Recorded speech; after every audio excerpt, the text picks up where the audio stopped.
laakiin ninka maanta nin la dhihi jiray Jurayj radiyallahu anhu wa ardaah wuxuu ka mid ahaa dadkii wanaagsanaayo hore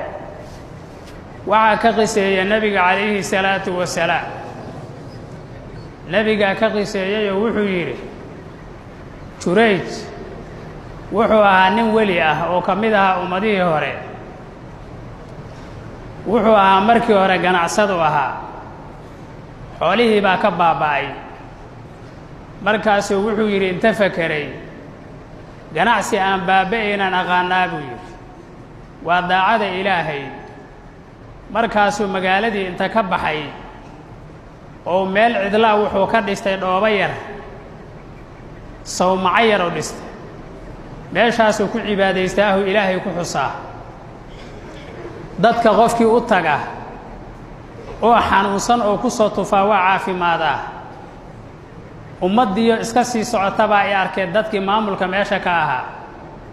suldaan jaa'iraha ka ahaa marka meesha uu joogo madax markay arkeen ummadii inay ninka iska daba shubtay meesha ka dhistay dhoobada oo dadkiiba dhaqtar aysan u baahayn oo ilaahay ula jiro qofku gacanta mariyo ayaa qoladii maamulka ah dawladdii waxay dhaheen ninkaas yaa dadka ka soo reeba oo dadka yacni ku dira islaam baa waxay tiri magaalada laga yaqiinay oo quruxley ahayd yaa waxay tiri anaa dadka ka soo reebaya ka soo reeb baa lay waa u tagtay markaasay waxay tiri kaala iga zinaysa bay tiri waa ka diiday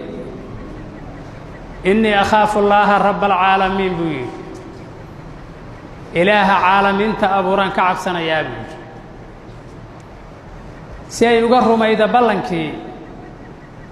yay magaalada mid ari ka raacay oo ari sii waday ka daba tagtay asay tiri iga zinayso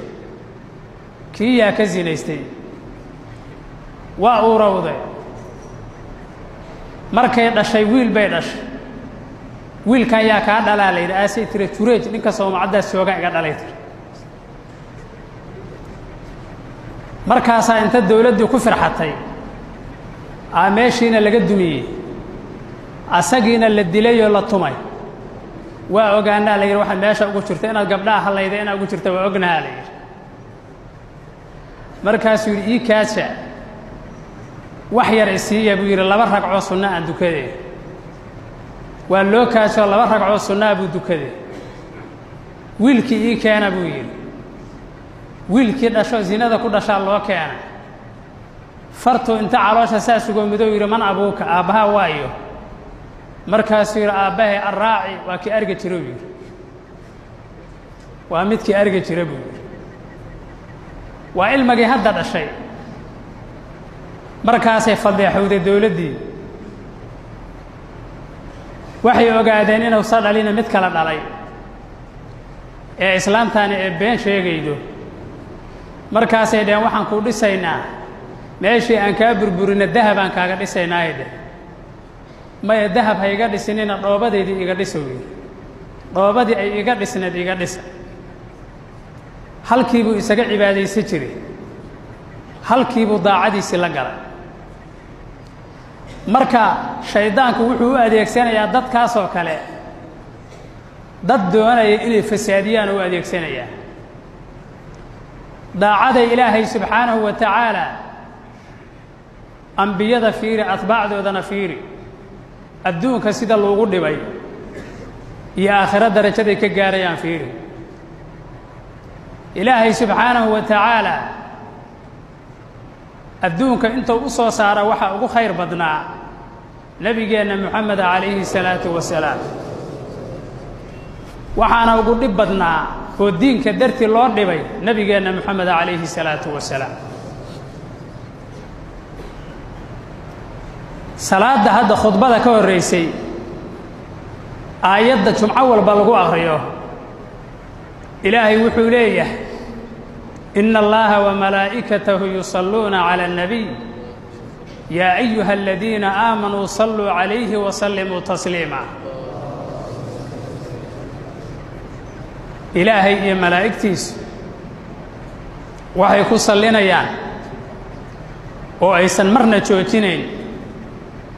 nebi moxamed calayhi salaatu wasalaam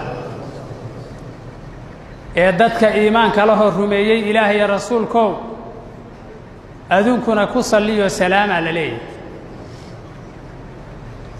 ilaahay khaaliqulkownka ahaa oo makhluuqaadkao dhan abuuray aan salliga ka joojinaynin nebiga calayhi salaatu wasalaam malaa'igta ilaahay u dejiya samaawaadka